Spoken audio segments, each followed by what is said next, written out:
Existe um tipo de malware que, quando você abre o gerenciador de tarefas do seu computador para procurar por ele, o próprio Windows mente na sua cara. Não é força de expressão. O sistema operacional literalmente devolve uma resposta falsa, escondendo o processo malicioso da lista, como se ele nunca tivesse existido.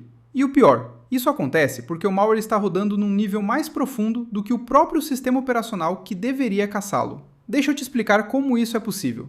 Esse tipo de ameaça se chama rootkit. O nome vem da junção de root, que é o usuário com poder total em sistemas Unix, com kit, de conjunto de ferramentas. Ou seja, um kit de ferramentas para ter controle absoluto de uma máquina. Mas o que torna um rootkit diferente de um vírus comum não é o que ele faz, é onde ele mora dentro do computador. E é aí que a coisa fica interessante. Pensa no seu computador como um prédio de vários andares. No andar mais alto ficam os aplicativos que você usa, o navegador, o editor de fotos, o joguinho.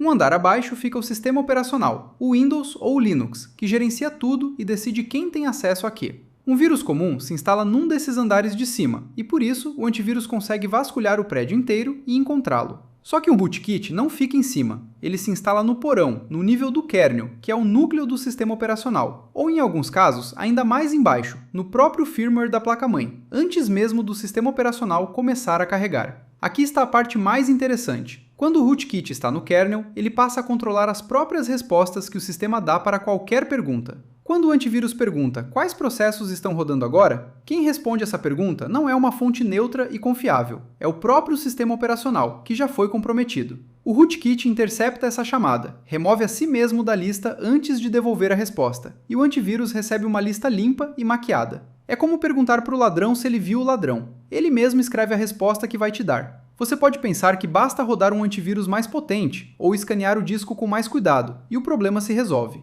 Mas, na verdade, se o antivírus está pedindo informação para um sistema que já está mentindo, não importa quão bom seja o antivírus, ele está perguntando para a fonte errada. É por isso que rootkits sérios só são detectados de um jeito específico. Você desliga o computador infectado, retira o disco rígido e o examina a partir de outra máquina limpa, que não depende das respostas mentirosas do sistema comprometido. Só assim você vê os arquivos como eles realmente são, sem o filtro do rootkit no meio do caminho. E tem um detalhe que assusta ainda mais gente de segurança. Os rootkits mais avançados, chamados de bootkits, se instalam antes mesmo do sistema operacional carregar, dentro da BIOS ou do firmware UEFI da placa-mãe. Isso significa que mesmo formatando o disco inteiro e reinstalando o Windows do zero, a infecção sobrevive, porque ela nunca esteve no disco, estava num chip separado, fora do alcance da formatação. Casos documentados como o do rootkit Logix, descoberto em 2018, mostraram exatamente isso. Mesmo trocando o disco rígido inteiro, o malware reaparecia, porque vivia na própria placa-mãe.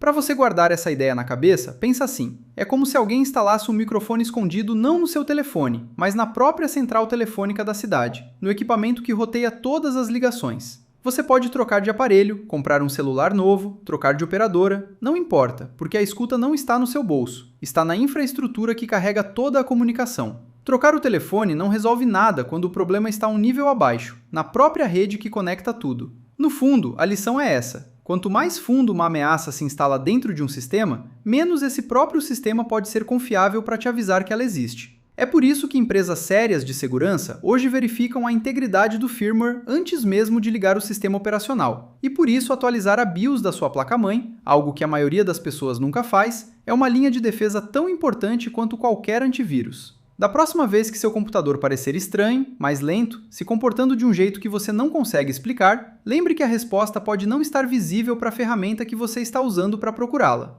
E agora você sabe.